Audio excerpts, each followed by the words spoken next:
নমস্কার বন্ধুরা, শুভ লক্ষ্মী পুজো ও বিজয়া দশমী উপলক্ষে আমার সকল বন্ধুদের জন্য রইল অনেক অনেক শুভকামনা।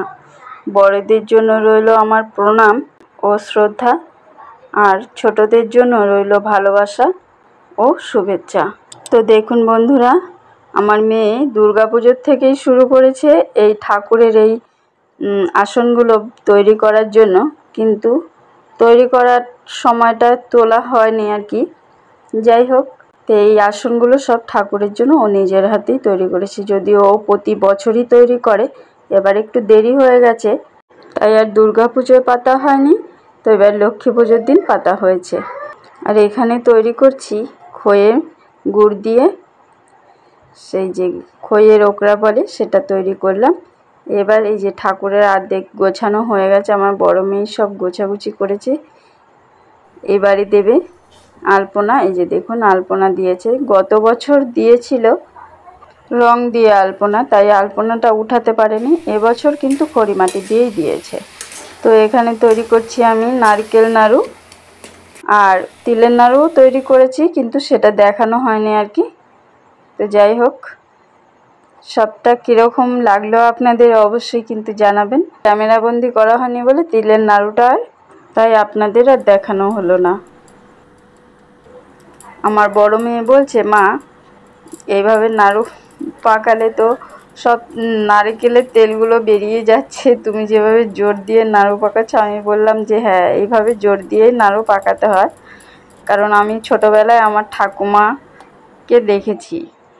ঠাকুমা পিসি আমাদের বাড়িতে, মানে আমার বাবার বাড়িতে বিশাল বড় করে লক্ষ্মী পুজো হতো, বলিও হতো, চাল কুমড়ো আখ এ সমস্ত বলি হতো।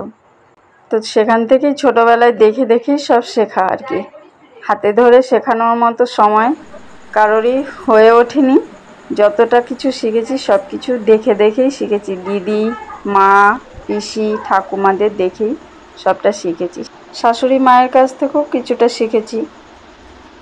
যে বিদ্যাগৃহে করিল গমব করিল বর্ণন, যে রূপে ঘটিল তার দেবী দর্শন ব্রতের বিধান বৃদ্ধা বলিল সবারে, দেবী সব কথা যাহা বলিছে তাহারে, বধূগণ সবে মিলি করে লক্ষ্মী ব্রত, হিংসাদের স্বার্থভাব হলো তিরোহিত, তার ভক্তি উপজিল, মনে মনে লক্ষ্মীব্রত মানস করিল, প্রতি তার চিররুগ্ন অক্ষম অর্জনে, ভিক্ষা করি যাহা পায় খায় দুই জনে, তাই নারী ভাবে মনে করিছে কামনা,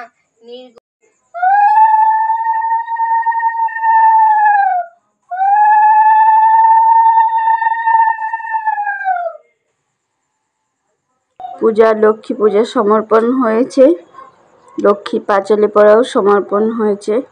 তো ভিডিওটি কেমন লাগলো লক্ষ্মী পূজার অবশ্যই কমেন্ট বক্সে জানাবেন। দেখুন এমনিতেই আমার শরীরটা ভালো না, তারপরে আমি শঙ্খটাও বাজাতে পারছিলাম না, কারণ সারাদিন উপোস করেছি। আর সব কিছু গুছাগুছি মেয়েই করেছে। বড় মেয়ে যদিও বারণ করেছিল, মা তোমার শরীর ভালো না, উপোস থাকতে হবে না, কিন্তু ঠাকুরের খই নাড়ু পাকানোর জন্য উপোস না থাকলেও মনটা ভালো লাগে না। ভিডিওটি দেখার জন্য সকলকে অসংখ্য অসংখ্য ধন্যবাদ। ভালো থাকবেন।